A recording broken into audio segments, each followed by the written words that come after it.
والصلاة والسلام والتحية والإكرام على أفضل الموجودات العبد المؤيد والرسول المسدد المصطفى الأمجد المحمود الأحمد أعني أبا القاسم محمد اللهم صل على محمد وآل محمد وعلى روحه ونفسه وسحره ووسيه سيد الأتقياء والأصفياء مولى الموالي إمام المتقين علي بن أبي طالب اللهم صل على محمد وآل محمد وعلى أوصيائه لا سيما بقية الله في الأرضين روحي وأرواح العالمين لتراب مقدمه الفدا واللعنة الدائمة على أعدائهم أجمعين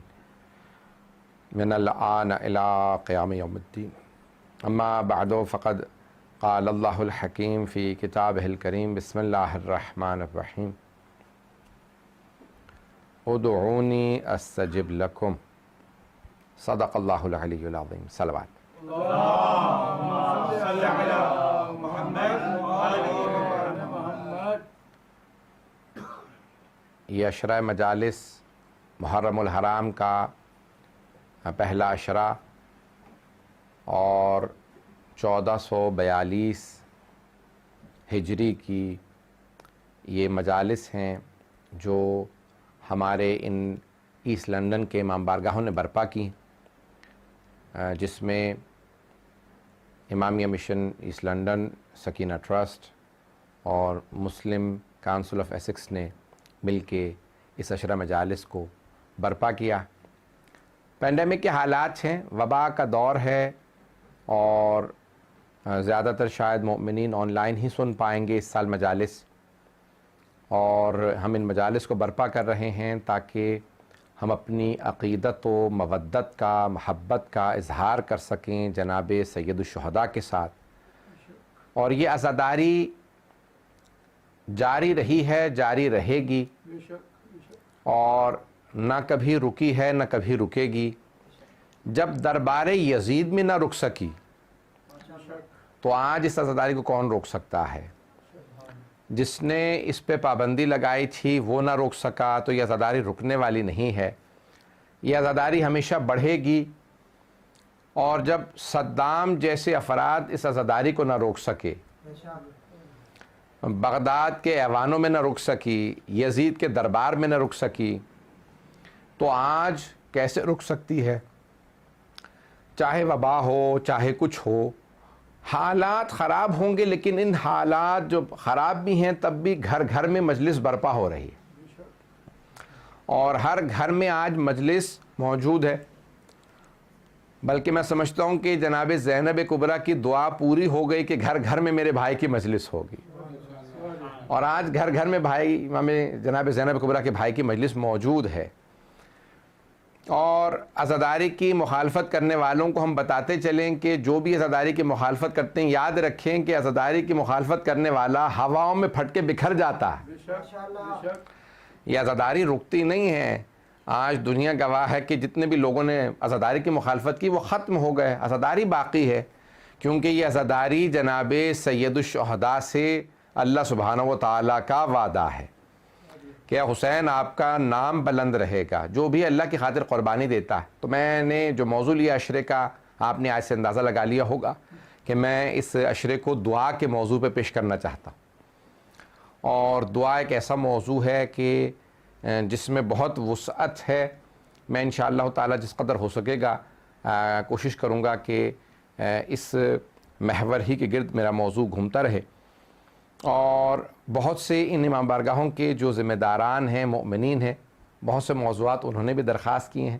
میں کوشش کروں گا کہ ان موضوعات کو بھی اپنے موضوع کے ضمن میں جس قدر ہو سکے گا پیش کروں گا، اور میں بہرحال آپ کو داد تحسین پیش کرتا ہوں کہ ان حالات میں بھی آپ لوگ مجالس برپا کر رہے ہیں، اور پروردگار آپ لوگوں کی توفیقات میں اضافہ فرمائے کہ ان حالات میں بھی مومنین جو شرکت کر رہے ہیں اور جو ان مجالس کو برپا کر رہے ہیں، یہ سوائے توفیق الہی کے دعائے جناب سیدہ کے اور کچھ نہیں کہ بہرحال مشہور و معروف لندن ہی کے شاعر کا شعر بھی ہے مرحوم عاشور کاظمی کا کہ انہوں نے فرمایا تھا جب پہلی مرتبہ لندن میں علم کو نصب کیا گیا تھا تو مرحوم نے شعر کی شکل میں کہا تھا کہ زہرا تیری دعا ہے زینب تیرا کرم ہے لندن کی سرزمین پہ عباس کا علم ہے.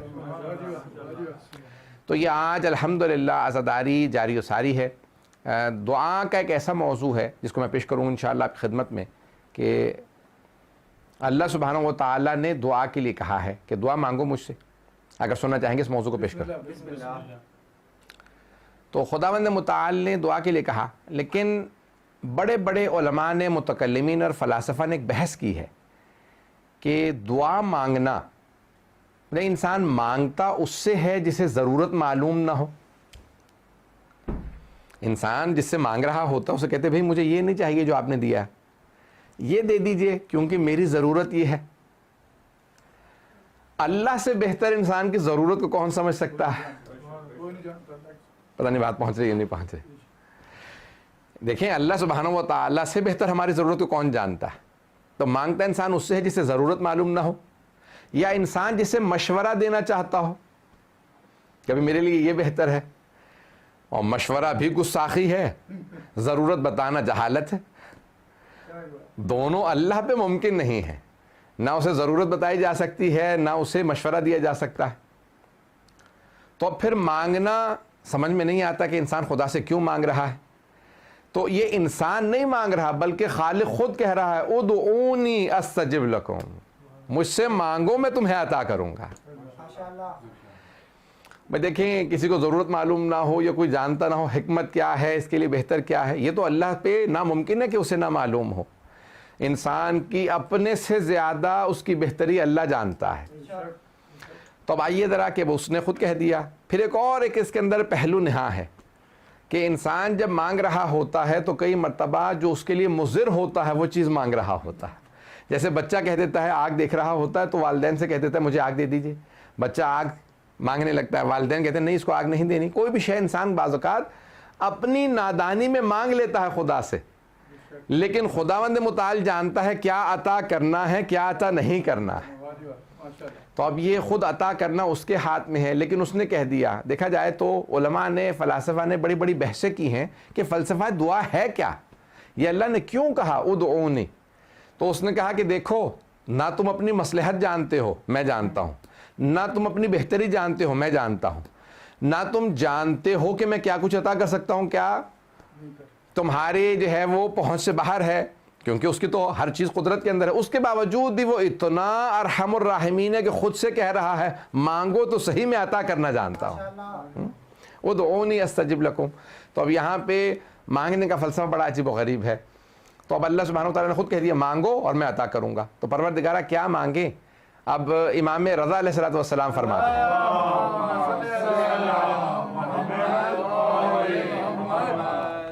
الدعاء مخ العبادہ. مخ کہا جاتا ہے مغز کو، دماغ کو. تو امام فرماتے ہیں الدعاء مخ العبادہ، عبادتوں کے مغز کا نام دعا ہے.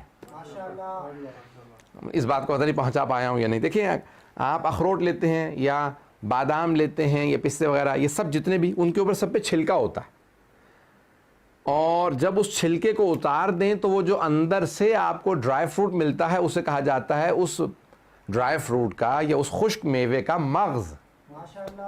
پتہ نہیں بات پہنچی یا نہیں. ان ڈرائی فروٹ کے اندر ان خشک میووں میں وہ جو چھلکا اتارنے کے بعد کھانے والی شے ہوتی ہے اسے کہا جاتا ہے مغز. اب امام رضا علیہ السلام فرما رہے ہیں کہ الدعاء مخ العبادہ، دعاؤں کے مغز کا نام. پتہ نہیں اعمال اب یہ الدعاء مخ العبادہ یعنی تمام عبادتوں کے مغز کا نام دعا ہے. یعنی عبادتیں سب کے سب اگر اس کو چھلکا اتارنے کے بعد دیکھو کہ اندر دعا نکلے گی، چاہے وہ نماز ہو، روزہ ہو، حج ہو، زکوٰۃ ہو، کوئی بھی شے ہو، تمام عبادات کے مغز کا نام دعا ہے. تو عزیزان گرامی اب یہ دعا بڑا عجیب و غریب موضوع ہے. اللہ نے خود دعوت دے دی مانگو میں عطا کروں گا. کئی مرتبہ مصلحت نہیں ہوتی، اچھا بچے کے لیے کوئی مصلحت نہیں ہے تو ہم اسے مصلحت بنا نہیں سکتے. مثال کے طور پہ آگ بچے کے لیے مصلحت نہیں ہے, میں بچے کو جب آگ دوں تو مصلحت بنا کے نہیں دے سکتا, وہ اس کے لیے پھر بھی نقصان دہ رہے گی, مضر رہے گی. لیکن جب ہم اللہ سے مانگتے ہیں, اگر وہ عطا کرے تو وہ مصلحت بنا کے عطا کرتا. وہ اتنا کریم ہے کہ وہ اشیاء کو مصلحت بنا کے عطا کرتا ہے. میں صرف ایک اشارہ کروں گا کہ بعض اوقات کہا جاتا ہے بھئی ان کے وسیلے سے مانگ لو تو مل جائے گا. ہے یا نہیں ہے کہ وسیلے سے مانگ لو؟ تو اب ہمارے بہت بڑے استاد تھے, اخلاق کے انتقال ہو گیا قوم مقدس میں, ان سے ایک واقعہ پیش کر رہا ہوں. تو فرماتے ہیں کہ ایک نوجوان اکثر جو ہے وہ امام رضا علیہ السلام کے حرم پہ جاتا. اللہم صلی وعجل فرجہم. امام کے حرم پہ جاتا اور اکثر جو ہے دعا مانگتا, مولا میں فلاں خاندان میں شادی کرنا چاہتا ہوں, اس لڑکی سے میری شادی ہو جائے. جوانوں کی جو ہر ایک کی آپ کو پتہ نا, بوڑھا آدمی کچھ دعا مانگتا ہے, وہ اولاد کے لیے, بچہ جو ہے وہ کیریئر کے لیے, جوان جو ہے وہ شادی کے جیسے ہوتی ہے, ہر ایک انسان کی ضروریات مختلف.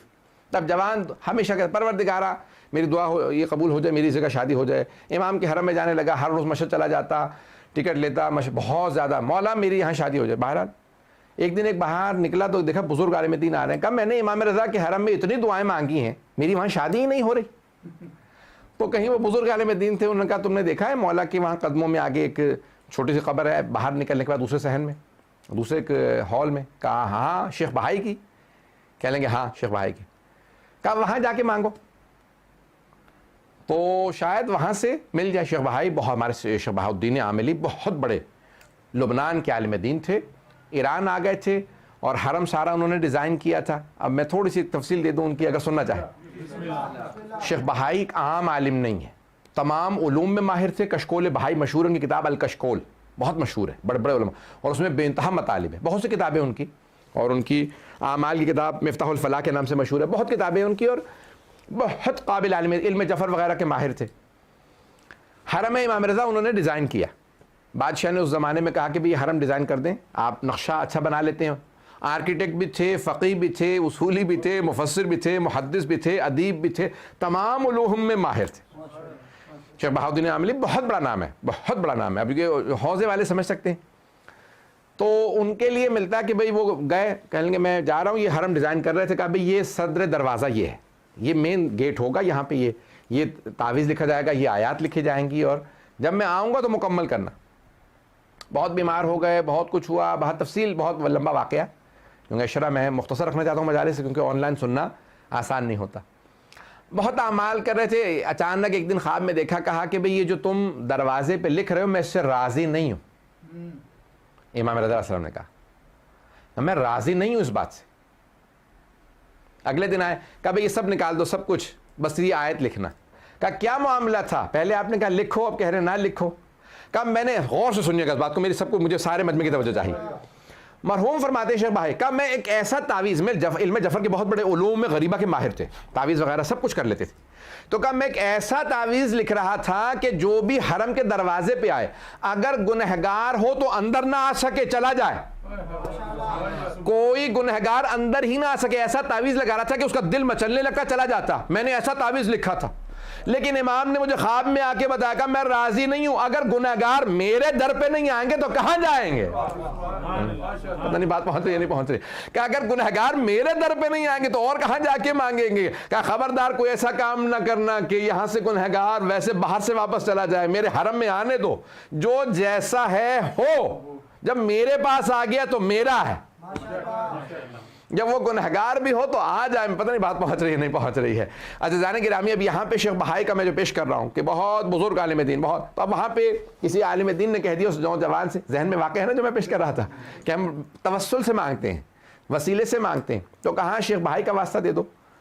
تو کہیں گیا, کہا کہ بھئی مجھے بڑے بڑے علماء نے آپ کا بہت مقام بتایا ہے کہ آپ بہت پہنچے ہوئے تھے, میری فلاں جگہ شادی نہیں ہو رہی ہے, میرا بس رشتہ ہو جائے کسی بھی طرح سے. وہاں کبھی آپ سفارش کر دیں اللہ سبحانہ و تعالیٰ سے, کہیں میری واقعہ رشتہ ہو گیا, بہت خوش کہ میرا رشتہ ہو گیا.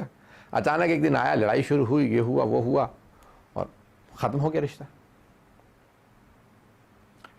اور کچھ ایسے مسائل ہوئے کہ وہ اخلاقاً میں پیش نہیں کرنا چاہتا, کہ وہ طلاق ہو گئی. آیا بہت غصے کے اندر شیخ بھائی کی قبر پہ, کہا اگر دینا نہیں آتا تو انہی سے سیکھ لو جن کے پاس بیٹھے ہو. پتہ نہیں بات پہنچی یا نہیں پہنچی.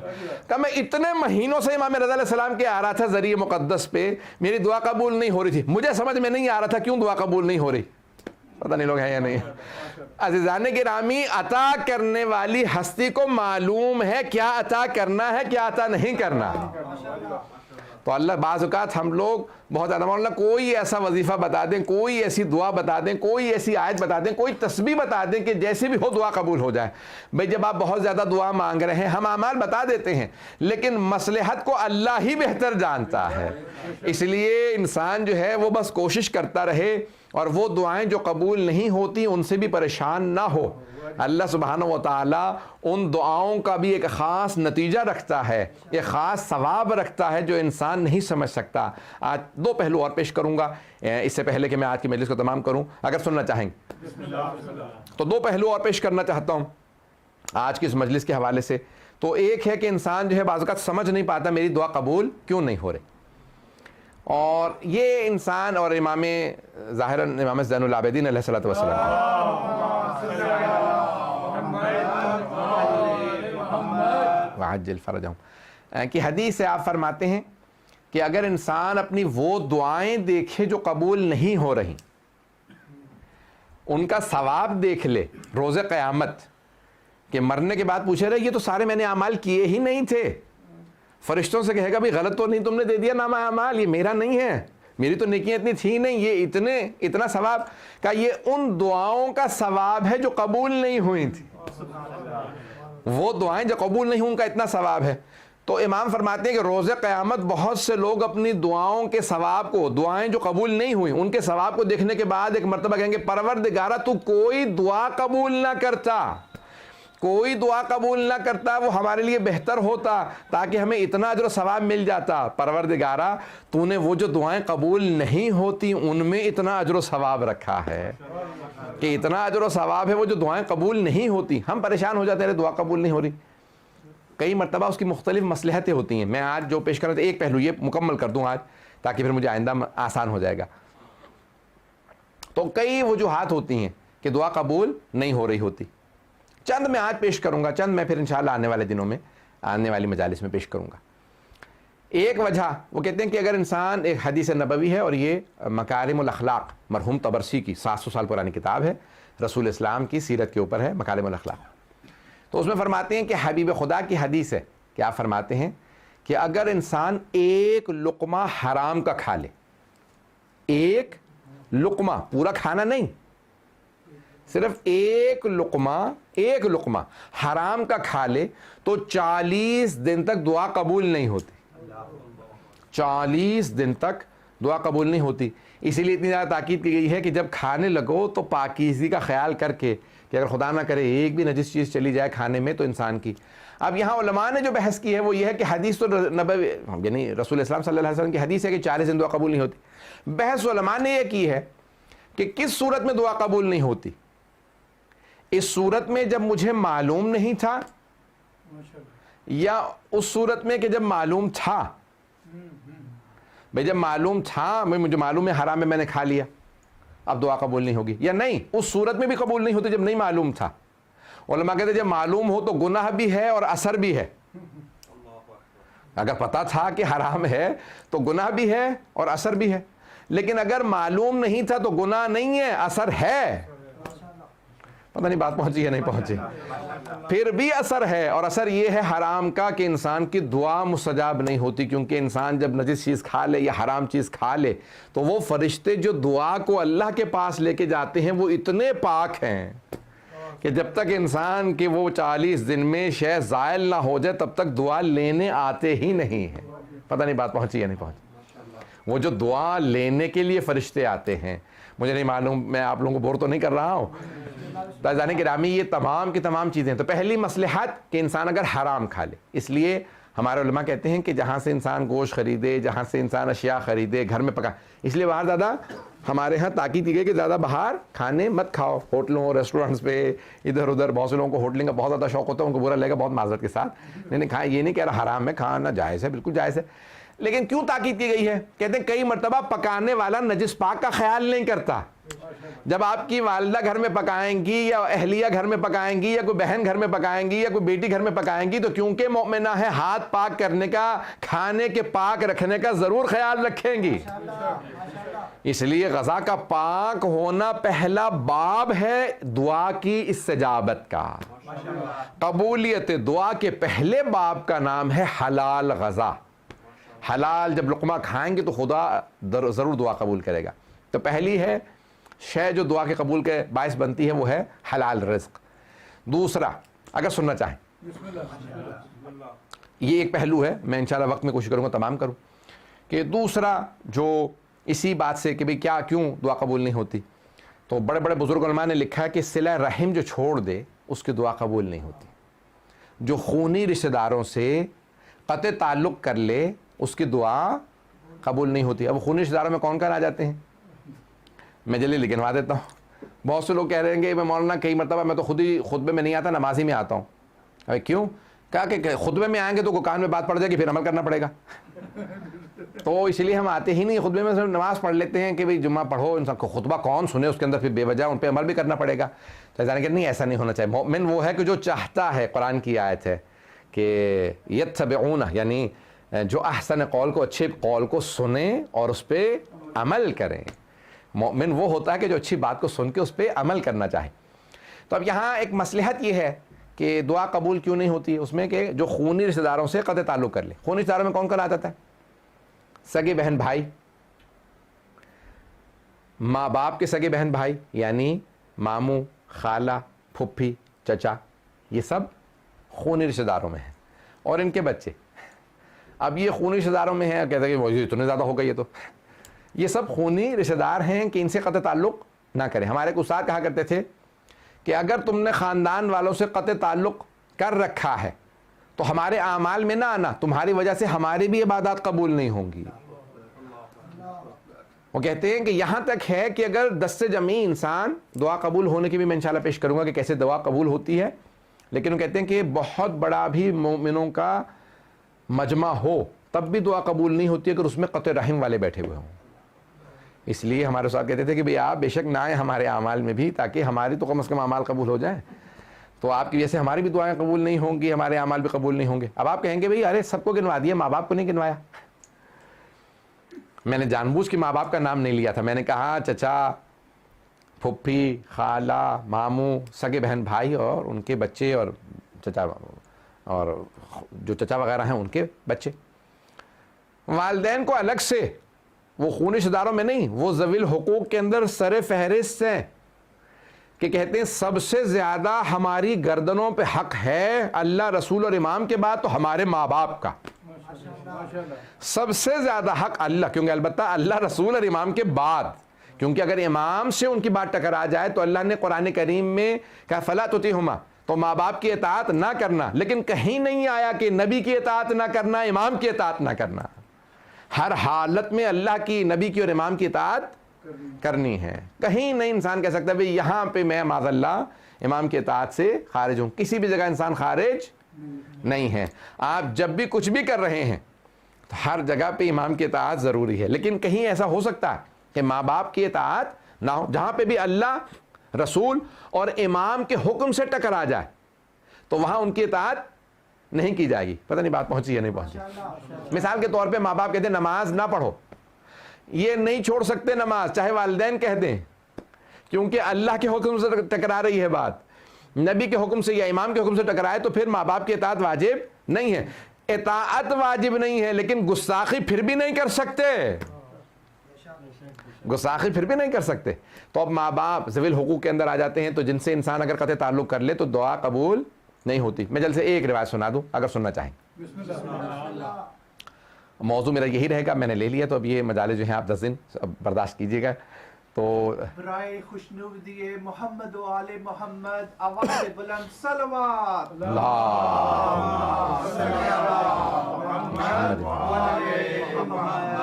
وعجل فرجہم. ایک روایت پیش کرنا چاہتا ہوں کہ میں نے ماں باپ کے متعلق کہا.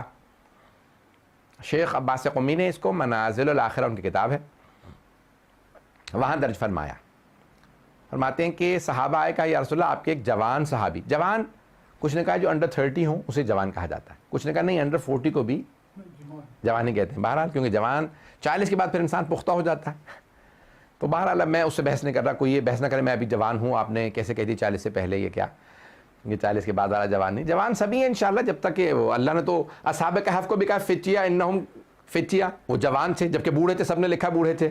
اگر انسان کے اندر ایمان ہے تو بوڑھا بھی جوان ہے.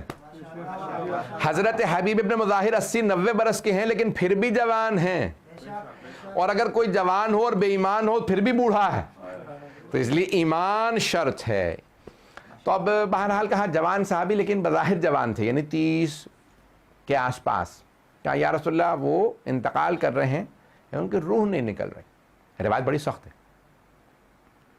کہا وہ جان کنی کی حالت میں ہے, یعنی سکرات موت کا, عربی میں کہتے ہیں سکرات موت, لیکن روح نہیں نکل رہی. تو حبیب خدا تشریف لائے, خود اس کی بالین پہ گھر آئے, کبھی چلو میرے ساتھ چلو چلتے ہیں. گھر گئے, اجازت لی گھر میں اندر آ سکتے, ہاں یا رسول اللہ آپ تشریف لائیے. دیکھا تو اس جوان کے ساتھ ایک بوڑھی خاتون کھڑی. پیغمبر بیٹھے اور اس جوان سے کہنے لگے کہو لا الہ الا اللہ. جوان نے کوشش کی, لا الہ الا اللہ کہا نہیں گیا. کون؟ حبیب خدا خود اس کے بستر مرگ پہ آئے, اور وہاں پہ آنے کے بعد کہا کہو لا الہ الا اللہ. دوبارہ پیغمبر نے دہرایا, کہو لا الہ الا اللہ, کہا نہیں جا رہا. تیسری بار آپ نے فرمایا کہو لا الہ الا اللہ. تو کوشش کر رہا تھا لیکن پورا بدن اس کا جیسے بہت کمزور, نہیں, اس سے بولا نہیں جا رہا. تو پیغمبر نے فوراً سوال کیا, کہا کیا اس کی ماں زندہ ہے؟ یہ سب کو سبق دے رہے ہیں. کہا کیا اس کی ماں زندہ ہے؟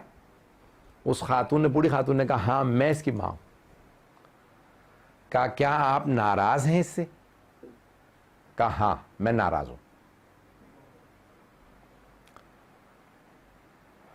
کہا 5 سال ہو گئے میری اس کی بول چال بند ہے, نہ یہ مجھے سلام کرتا ہے نہ میں اس سے ملنے آتی ہوں. ابھی مجھے پتا چلا مر رہا ہے تو میں آ گئی. 5 سال سے ماں بیٹے کی بول چال بند تھی. تو جناب رسالت مآب صلی اللہ علیہ وسلم نے فرمایا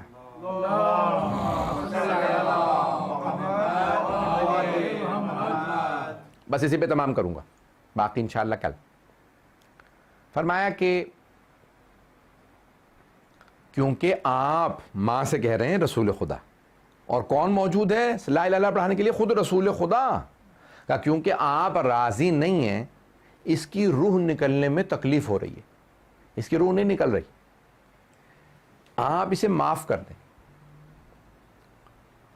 تو ماں نے کہا کہ مجھ سے کیونکہ رسول خدا نے فرمایا ہے میں نے اسے معاف کیا. جیسے ہی کہا نا میں نے معاف کیا, تو اب فوراً رسول خدا نے اس جوان کا رخ کیا, کہا اب کہو لا الہ الا اللہ. تو اس جوان نے ادا کیا لا الہ الا اللہ, اس نے فوراً کہا لا الہ الا اللہ. جیسے کہا نا تو پیغمبر اسلام نے کہا کیا دیکھ رہے ہو؟ کہا یا رسول اللہ دور دیکھ رہا ہوں کہ ایک سیاہ مخلوق ہے جو مجھے دیکھ رہی. تو آپ نے فرمایا کہ دعا پڑھو, میں تمہیں دعا پڑھاتا ہوں. اللہ اکبر, دیکھیں نا رحمت للعالمین ہے. کہا تم دعا پڑھو میں تمہیں دعا پڑھاتا ہوں. کہا یا رسول اللہ کیا دعا پڑھوں؟ کہا کہو یا من یقبل الیسیر ویعفو عن الکثیر. اللہ اکبر, اے برخوردار بیٹا کہو یا من یعفو عن الکثیر یا من یقبل الیسیر, او اللہ تو چھوٹے چھوٹے اعمال قبول کر لیتا اور بڑے بڑے گناہوں کو معاف کر دیتا ہے. اغفر لی ذنب الذی, پروردگارا میرے بڑے بڑے گناہوں کو معاف کر دے. اس جوان نے دعا پڑھی. اب پیغمبر اسلام صلی اللہ علیہ وسلم نے پھر دوبارہ پوچھا, کہا کیا دیکھ رہے ہو؟ کہا یا رسول اللہ اب دیکھ رہا ہوں وہ جو سیاہ مخلوق ہے وہ دور چلی گئی, ایک نورانی مخلوق قریب آ گئی. پیغمبر نے کہا اس دعا کو دوبارہ دہراؤ. اس نے دوبارہ وہی یا من یقبل الیسیر, اس پوری دعا کو دوبارہ پڑھا. جیسے دعا پڑھی پیغمبر نے کہا اب بتاؤ کیا دیکھ رہے ہو؟ کہا یا رسول اللہ وہ سیاہ مخلوق چلی گئی ایک نورانی مخلوق ہے. کہا وہ سیاہ مخلوق شیطان تھا اور یہ جو سفید مخلوق تمہارے پاس آیا ہے یہ فرشتہ ہے. وہ جو میں نے تمہیں اعمال بتائے وہ شیطان دور تھا کیونکہ میں قریب آ گیا تھا, لیکن وہ پھر بھی جان نہیں رہا تھا, اس نے تمہیں جکڑ رکھا تھا. لیکن ماں راضی ہوئی, پیغمبر نے دعا پڑھائی. پتہ نہیں بات پہنچ رہی ہے نہیں پہنچ رہی. اتنا اثر ہوتا ہے ماں باپ کو راضی کرنے کا. اگر ماں باپ راضی ہو. اب حبیب خدا کی حدیث ہے, فرماتے ہیں 3 لوگوں کی آخری حالت میں جان بڑی مصیبتوں سے نکلتی ہے. پہلا وہ جسے ماں باپ معاف نہ کریں, جس کے ماں باپ راضی ہوں اس کی روح آرام سے نکل جاتی ہے, جس کے ماں باپ معاف نہ کریں اس کی روح نہیں نکلتی. نمبر 2 وہ حاکم, وہ بادشاہ یا وہ حاکم جو رعایا پہ ظلم کرے. اللہ کہتا ہے, فرشتے آتے ہیں نا, کہتے ہیں کہ تو رعایا پہ ظلم کرتا رہا, آج ہماری باری ہے, ان سارے کے سارے اللہ کے مظلوم بندوں کا ہم بدلہ لیں گے. تو روح کا تیسرا وہ جو یتیموں کا حق کھا لے, جو یتیموں کا حق غصب کر لیتا ہے, اس کی بھی روح آسانی سے نہیں نکلتی. تو اب یہ سخت ترین مراحل تھے جو میں نے پیش کرتی ہوں. تو عزیزان گرامی, انسان کی روح کے آسانی سے نکلنے کے لیے پہلا قدم یہ ہے کہ اپنے ماں باپ کو راضی کرو. دعا کی قبولیت کے لیے پہلا قدم یہ ہے کہ انسان ماں باپ کو راضی کرے. اگر ماں باپ راضی ہوں تو دعائیں قبول ہی قبول ہیں. یہاں تک کہ ایک حدیث ہے, میں نے اس کو انشاءاللہ کل مکمل کروں گا, بس اب میں اتنا وقت نہیں لینا چاہ رہا تھا کیونکہ بہرحال ایام عزا ہیں, مصائب کے دن ہیں, تو میں نہیں چاہتا کہ مصائب کے اندر میں کوئی کمی واقع ہو میری طرف سے. تو انشاءاللہ موضوع کو میں مکمل کروں گا, یہ بلکہ جاری رکھوں گا اشرا پورا اس موضوع پہ کہ یہ دعا ہمارے لیے کتنی ضروری ہے, کتنی اہم ہے. عزیزان گرامی, جس قدر ہو سکے اپنے دلوں کو دعاؤں سے, اہل بیت کی دعاؤں سے منور کریں, اہل بیت کے نام سے منور کریں. اور یہاں تک روایت کے الفاظ ہیں, آپ پڑھتے ہیں نا دعائے کمیل پڑھتے ہیں, اس میں آپ جملہ پڑھتے ہیں کہ پروردگارا میری وہ دعائیں جو حجاب میں ہیں ان کو حجاب سے نکال دے. تو چوتھے امام سے پوچھا مولا یہ دعا حجاب میں کیوں رہتی ہے؟ حجاب میں تو خاتون ہوتی ہے. کہا نہیں, دعا بھی تب تک حجاب میں رہتی ہے جب تک آل محمد پہ صلوات نہ پڑھی جائے. جب صلوات پڑھ دی جاتی ہے تو دعا حجاب سے نکل آتی ہے, آسمان پہ چلی جاتی ہے. اللہم صلی علی محمد وآل محمد وعجل فرجہم. میں انشاءاللہ تعالی جاری رکھوں گا کل. تو عزیزان گرامی, ہم ان ایام میں ہیں کہ آج جناب سید الشہداء کا یہ جو سفر 28 رجب کو شروع ہوا تھا, پوری دنیا میں رسم ہے کہ چاند رات, محرم کی چاند رات پہ سفر امام حسین کے مصائب پڑھے جاتے ہیں. دنیا میں رسم ہے. آپ جانتے ہیں نا سفر آسان نہیں. آج سائنس کتنی ترقی کر گئی ہے, کتنی ٹیکنالوجی ہے, ہوائی جہاز ہیں, ٹرینیں ہیں, گاڑیاں ہیں, پھر بھی انسان جب سفر میں جانے لگتا ہے تو اسے سٹریس ہوتی ہے کہ میرا سفر ہے. اور اس زمانے میں جب اونٹوں پہ سفر تھا, اور اگر کوئی ایسے سفر میں جا رہا ہو کہ جانتا ہو مجھے واپس نہیں آنا, مجھے اس سفر سے واپس نہیں آنا, تو سوچئے کیا بیت رہی ہوگی. میں پورا جو واقعہ ہے وہ نہیں پڑھوں گا, آپ کے ذہنوں میں ہے کہ 22 رجب کو یزید نے اپنے باپ کے مرنے پہ, 22 رجب کو باپ مرا اس نے خط لکھا امام حسین کو بیعت کا. بس خط آیا مولا حسین علیہ السلام کے پاس, اور آپ نے خط مولا کو ڈائریکٹ نہیں آیا, اس نے اپنے گورنر کو بھیجا. ولید اور مروان آپ کے ذہنوں میں ہوں گے. تو ان دونوں ملعونوں نے مولا کو بلایا دربار میں, گورنر ہاؤس میں بلایا مدینے میں. جب بلایا تو مولا حسین کے پاس اس وقت جناب زینب کبریٰ موجود تھی گھر میں. بی بی جناب زینب ہر روز مولا حسین سے ملنے آیا کرتی تھی, ہر روز.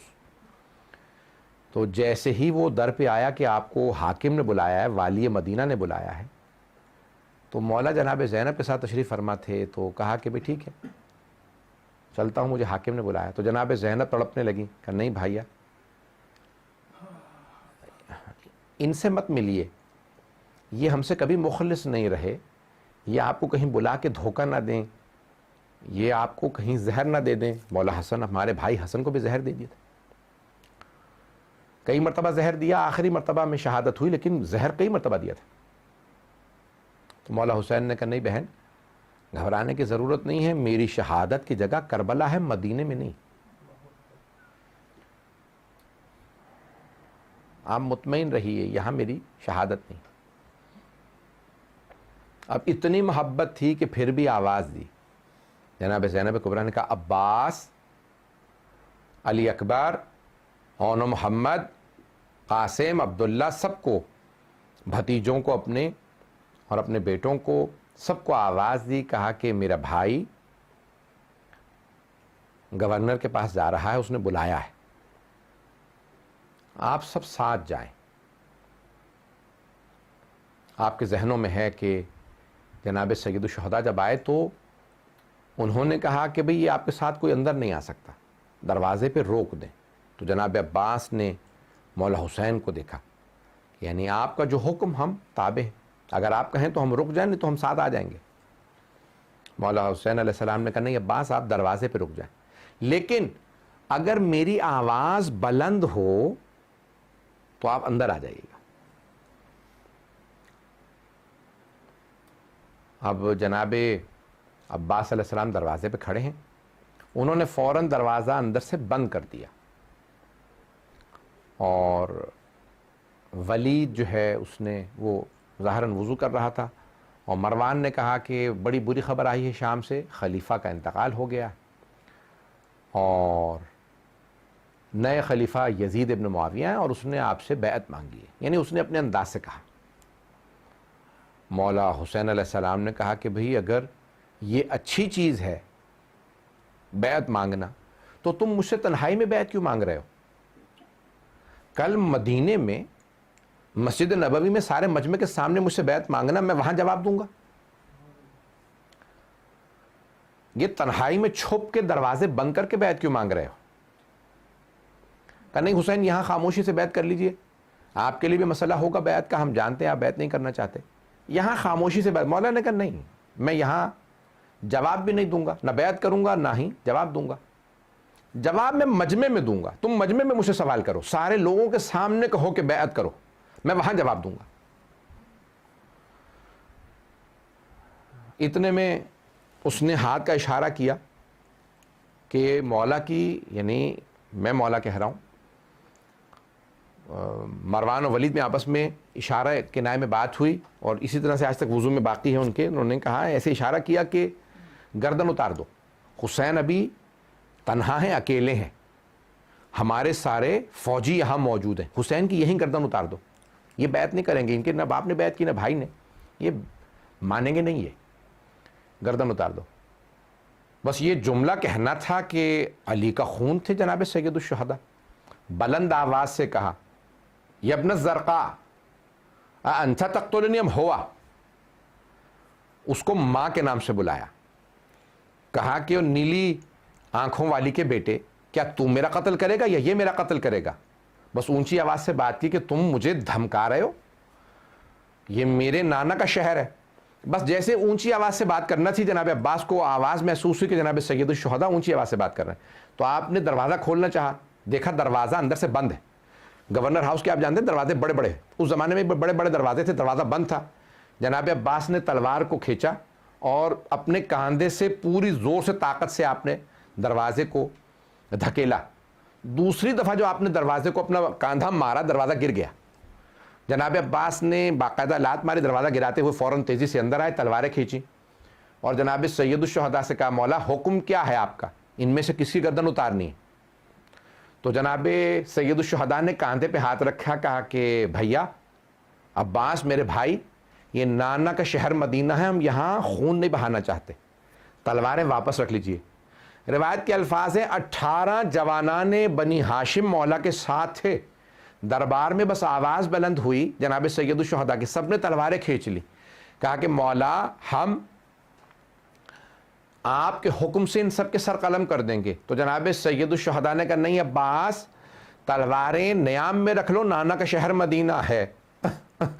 لیکن میں ایک جملہ کہوں گا، مولا آج رجب کے مہینے میں 60 ہجری میں آپ نے مدینے میں صرف آواز بلند کی تھی، 18 جوانان بنی ہاشم نے تلواریں کھینچ لیں اور کہا کہ مولا آپ بتائیے کس کے سر کو قلم کرنا ہے، لیکن عصر عاشور ہے، 61 ہجری ہے، میدان کربلا ہے، حسین تنہا کھڑے ہیں اور چیخ چیخ کے کہہ رہے ہیں یا عباس یا علی اکبر یا قاسم یا حبیب، بار بار بلند آواز سے کہتے ہیں اے میرے جوانوں، میں نے تم سب کو گھوڑوں پہ سوار کرایا تھا، آج مجھے کوئی گھوڑے پہ سوار کرانے والا نہیں ہے۔ جناب سید الشہداء بڑی مظلومیت کے عالم میں، ایک مرتبہ جناب سید الشہداء اس مظلومیت کے عالم میں گھر آئے، واپس آئے، بس میں نے تمام کر دیا، 2 سے 4 منٹ کی 5 منٹ کی زحمت دوں گا زیادہ سے زیادہ، کہ جناب سید الشہداء آئے اور کہا عباس میں فہرست تیار کر رہا ہوں کہ ہمارے ساتھ کون کون سفر میں کربلا جائے گا۔ فہرست تیار کرنا شروع کی، مولا حسین نے نام لکھے، کہا عباس ان سب کو بتا دو کہ ان میں سے کون کون ہمارے ساتھ جائے گا۔ مولا عباس علیہ السلام نے سب کو بتانا شروع کیا، کہا آپ کا نام فہرست میں ہے، آپ کا نام ہے، آپ کا نام ہے، آپ کا نام۔ بیویوں کو بھی بتانا شروع کیا، کہا بی بی آپ کا نام ہے۔ پھر ایک مرتبہ کہا کہ بی بی ان سب کو بتا دیجئے کن کن بیویوں کے نام تھے، ایک بچی کا نام نہیں تھا۔ مرحوم شیخ فضل علی قزوینی نے اپنے الامام الحسین و اصحابوں کے اندر لکھا ہے کہ امام حسین کی ایک بیٹی کا نام شہداء کی فہرست میں نہیں تھا۔ ایک مرتبہ جناب سید الشہداء سے بچی نے کہا کہ بابا اب میں حاشا بیمار نہیں ہوں، میں راستے میں آپ کو تنگ نہیں کروں گی، مجھے بھی لے چلیے۔ انسان کی اگر کئی بچے ہوں اور ایک بچہ بیمار ہو نا، تو جو بچہ بیمار ہوتا ہے اس سے زیادہ محبت ہو جاتی ہے، اور اگر وہ بیٹی ہو اور ماں کی شبیہ ہو تو انسان کو اور زیادہ محبت ہو جاتی ہے کہ نہیں بیٹی آپ میرے ساتھ نہیں آ سکتی، آپ یہاں پہ رک جائیے۔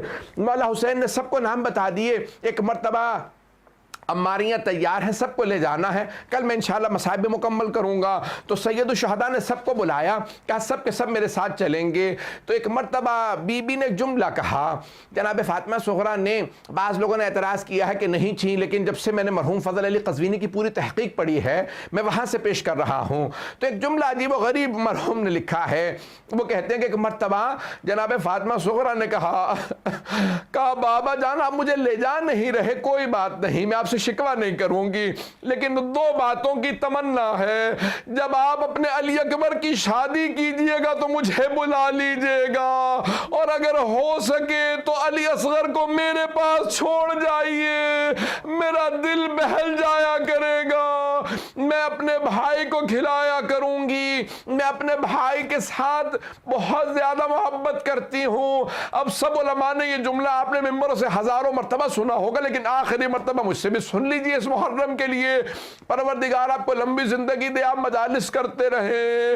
کہ ایک مرتبہ جناب رباب آگے بڑھی کا علی اصغر آ جاؤ، جناب علی اصغر نہیں آئے، جناب زینب کبریٰ سلام اللہ علیہا نے کہا علی اصغر آ جاؤ، سب ہستیوں نے کہا، لیکن جناب علی اصغر نہیں آ رہے۔ اب اچانک جناب سید الشہداء آگے بڑھے، جناب علی اصغر کے کان میں کچھ کہا، فوراً جناب علی اصغر آ گئے۔ اب مجھے نہیں معلوم کیا کہا، لیکن میرا دل کہتا ہے مولا نے کہا ہوگا علی اصغر اگر آپ مدینے میں رہ گئے تو حرملہ کا تیر کون کھائے گا؟ الا لعنت اللہ علی القوم الظالمین وسیعلم الذین ظلموا ای منقلب ینقلبون۔ پروردگارا کرونا وائرس کا خاتمہ فرما، صاحب الزمان کے ظہور میں تعجیل فرما، بے اولادوں کو اولاد عنایت فرما، اولاد والوں کی اولاد کو نیک و صالح بنا، پریشان حالوں کی پریشانیاں دور فرما۔ اس امام بارگاہ میں اور دیگر امام بارگاہوں میں پروردگارا اپنی برکت رحمت نعمت نازل فرماتا رہ۔ پروردگارا ہماری سزاداری کو دوبارہ اسی طرح سے جو اس کی گہمہ گہمی تھی، جو اس کے رونق تھی، پروردگارا یہ ہماری عزاداریوں کی رونقوں کو پلٹا دے، ہمارے گناہان کبیرہ صغیرہ معاف فرما، ہم سب کی عاقبت بخیر فرما۔ ربنا تقبل منا انك انت السميع العليم بحق محمد وآلہ الطیبین الطاہرین المعصومین. اللهم صل علی محمد وآل محمد.